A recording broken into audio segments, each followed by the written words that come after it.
একজন সাবেক প্রধানমন্ত্রী, একটা রাজনৈতিক দল, তাদেরই কি বলে প্রতিপক্ষ, বিরোধী রাজনৈতিক দল, তার প্রধান এবং সাবেক একাধিকবারের বাংলাদেশের প্রধানমন্ত্রী, তার বিরুদ্ধে মামলার রায় ঘোষণা হলো তারও অনুপস্থিতি, এককভাবে বিচার করে ইউনূস সরকার একটা রায় ঘোষণা দিছে, সেইটা তাও আবার কি মৃত্যুদণ্ড রায় ঘোষণা করছে ইউনূস সরকার, সেই রায়ের সন্তুষ্টি এবং খুশি হয়েছে অনেক মানুষ। সেই মানুষেরাই আজকে হয়তো ভাবছিলেন যে অন্তত আওয়ামী লীগ খুশি হবে।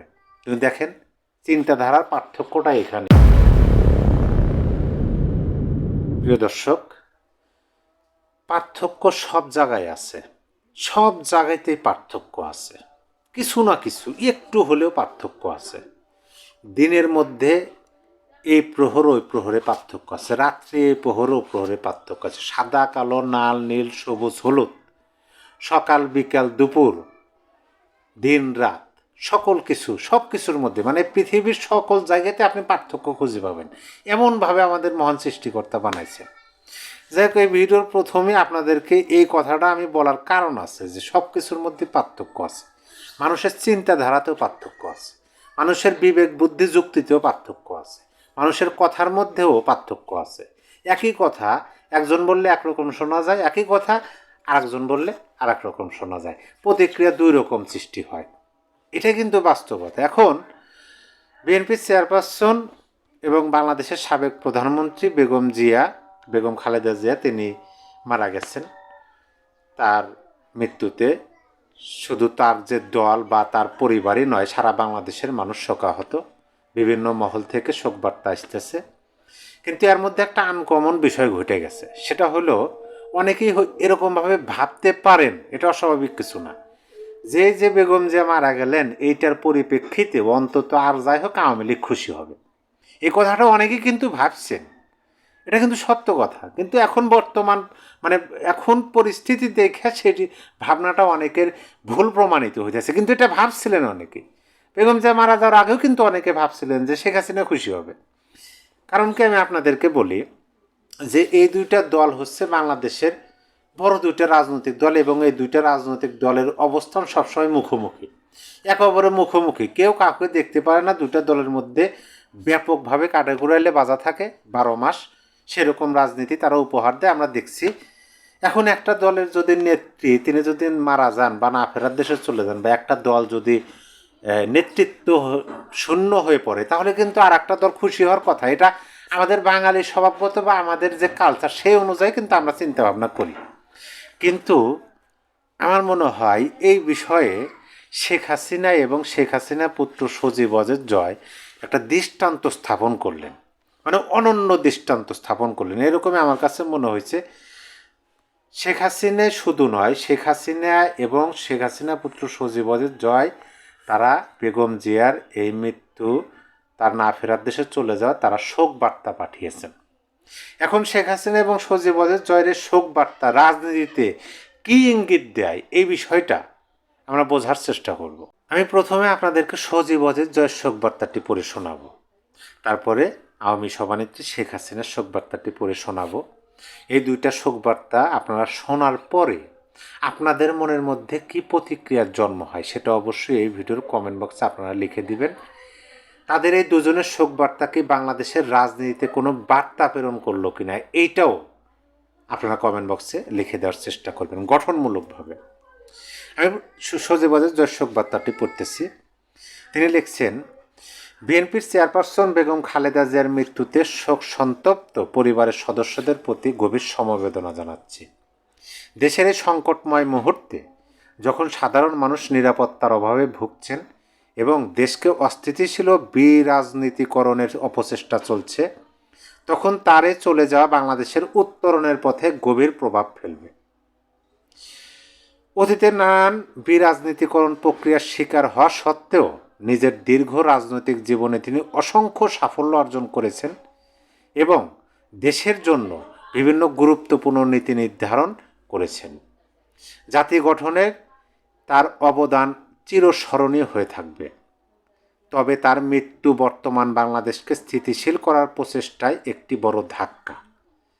তার অসংখ্য সমর্থক ও শুভাকাঙ্ক্ষীদের প্রতি রইল আন্তরিক সমবেদনা। এটা হলো সজীব ওয়াজেদ জয়ের শোকবার্তা। এখন আমি আপনাদেরকে পড়ে শোনাবো আমি সভানেত্রী শেখ হাসিনার শোকবার্তাটি। বিএনপি চেয়ারপারসন ও সাবেক প্রধানমন্ত্রী বেগম খালেদা জিয়ার মৃত্যুতে গভীর শোক প্রকাশ করছে। বাংলাদেশের প্রথম নারী প্রধানমন্ত্রী হিসাবে ও গণতন্ত্র প্রতিষ্ঠার আন্দোলনে তার অবদান অপরিসীম। তার মৃত্যুতে বাংলাদেশের বর্তমান রাজনীতিতে এবং বিএনপির নেতৃত্বে এক অপূরণীয় ক্ষতি হলো। আমি বেগম খালেদা জিয়ার আত্মার মাগফিরাত কামনা করছি।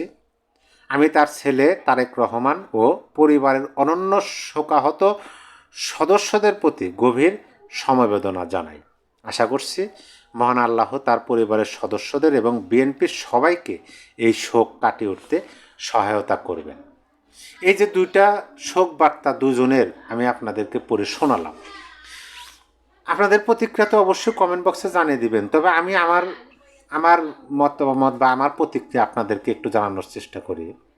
সজীব ওয়াজেদ জয়ের শোক বার্তা এবং শেখ হাসিনার শোক বার্তা দুটি পড়ে আমার কাছে মনে হলো তারা অনন্য একটা দৃষ্টান্ত স্থাপন করলো। এই জন্য যে আমার কাছে এটা কোনোভাবেই মনে হলো না যে হ্যাঁ, যেহেতু তিনি না ফেরার দেশে চলে গেছেন বা মারা গেছেন, এখন যদি শোক না প্রকাশ করি তাহলে কেমন হয়, মানে দায়ে পড়ে একটা বিষয় আছে, আর একটা বিষয় আছে অন্তর থেকে। একটা বিষয় আছে দায়ে পড়ে মানে লোক দেখানোর জন্য, আর একটা আছে অন্তর থেকে। এই শোক বার্তা দুটি পড়ে আমার কাছে মনে হয়েছে তারা অন্তর থেকেই এই কথাগুলো তারা লিখছেন এবং এটা প্রকাশ করছেন। দেখেন এখানে সজীব ওয়াজেদ জয়ের শোক বার্তার মাঝখানে আমি যদি দুইটা লাইন আবার আপনাদের কাছে পুনরাবৃত্তি করি। দেশের এই সংকটময় মুহূর্তে যখন সাধারণ মানুষ নিরাপত্তার অভাবে ভুগছেন এবং দেশকে অস্থিতিশীল ও বিরাজনীতিকরণের অপচেষ্টা চলছে, তখন তার এই চলে যাওয়া বাংলাদেশের উত্তরণের পথে গভীর প্রভাব ফেলবে। তার মানে কি, এই দুইটা লাইন দ্বারা কিন্তু এটা স্পষ্ট হয় যে তিনি বিএনপির চেয়ারপারসন এবং সাবেক প্রধানমন্ত্রী বেগম খালেদা জিয়ার চলে যাওয়া বা তার অনুপস্থিতি তিনি বুঝতে পারতেছেন, টের পাচ্ছেন। তার অনুপস্থিতি তিনি ইতিমধ্যেই অনুভব করতেছেন এবং বাংলাদেশের রাজনীতির পরিস্থিতি সেটা অনুভব করতেছেন যে এই পরিস্থিতিতে তার থাকাটা অতীব জরুরি ছিল। আর শেখ হাসিনার শোক বার্তার মধ্য থেকে যদি আমি আপনাদেরকে দুইটা লাইন আবার পুনরাবৃত্তি করি, দেখেন, বাংলাদেশের প্রথম নারী প্রধানমন্ত্রী হিসেবেও গণতন্ত্র প্রতিষ্ঠার আন্দোলনে তার অবদান অপরিসীম। এইটা দ্বারা কিন্তু তার অতীতের কর্মকাণ্ডকে স্বীকার এবং তার অনুপস্থিতি তার এই বক্তব্যের বহিঃপ্রকাশ। দেখেন, তার মৃত্যুতে বাংলাদেশের বর্তমান রাজনীতি এবং বিএনপির নেতৃত্বে এক অপূরণীয় ক্ষতি হলো। সজীব ওয়াজেদ জয় দেশের কথা বললেন, আর বেগম আমি সভানেত্রী শেখ হাসিনা তার দল এবং তার পরিবারের কথা বললেন। দেখেন, দুজনের বক্তব্য কিন্তু মানে সব দিকে বিবেচনা করে দেখেন, এবং আপনিও চাইলে অনলাইনে পড়ে নিতে পারেন। আমার কাছে মনে হয়েছে এটা গভীরভাবে তাদের অন্তর থেকে এই বিষয়টা চলে আসছে। এখন আসলে প্রথমে যে বললাম যে পার্থক্য কোন জায়গায়, পার্থক্য হলো চিন্তা ভাবনাই। আমি আমার মতো চিন্তা করি, আপনি আপনার মতো চিন্তা করেন, আপনি আপনার মতো যুক্তি উপস্থাপন করেন, আমি আমার মতো যুক্তি উপস্থাপন করি। দেখেন, যখন শেখ হাসিনার সাজা রায় ঘোষণা করা হলো আন্তর্জাতিক অপরাধ ট্রাইব্যুনালে, তখন কিন্তু বিএনপির অবস্থান সম্পর্কে আমরা খুব ভালোভাবে জানি। বিএনপি কিন্তু খুশি হয়েছেন, মানে তারা যে এটা প্রকাশ করছেন যে খুশি হয়েছেন। একজন সাবেক প্রধানমন্ত্রী, একটা রাজনৈতিক দল, তাদেরই কি বলে প্রতিপক্ষ, বিরোধী রাজনৈতিক দল, তার প্রধান এবং সাবেক একাধিকবারের বাংলাদেশের প্রধানমন্ত্রী, তার বিরুদ্ধে মামলার রায় ঘোষণা হলো তার অনুপস্থিতি। এককভাবে বিচার করে ইউনূস সরকার একটা রায় ঘোষণা দিছে, সেইটার তাও আবার কি মৃত্যুদণ্ড রায় ঘোষণা করছে ইউনূস সরকার, সেই রায়ের সন্তুষ্টি এবং খুশি হয়েছিল অনেক মানুষ। সেই মানুষেরাই আজকে হয়তো ভাবছিলেন যে অন্তত আওয়ামী লীগ খুশি হবে।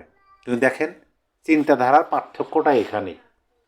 ঠিকই আওয়ামী সভানেত্রী এবং শেখ হাসিনা পুত্র শোকবার্তা পাঠালেন, তাও আবার সেইটা স্পষ্টভাবে বোঝাতে সক্ষম হয়েছেন তারা এইটা তাদের লোক দেখানো না, মন থেকে বলা।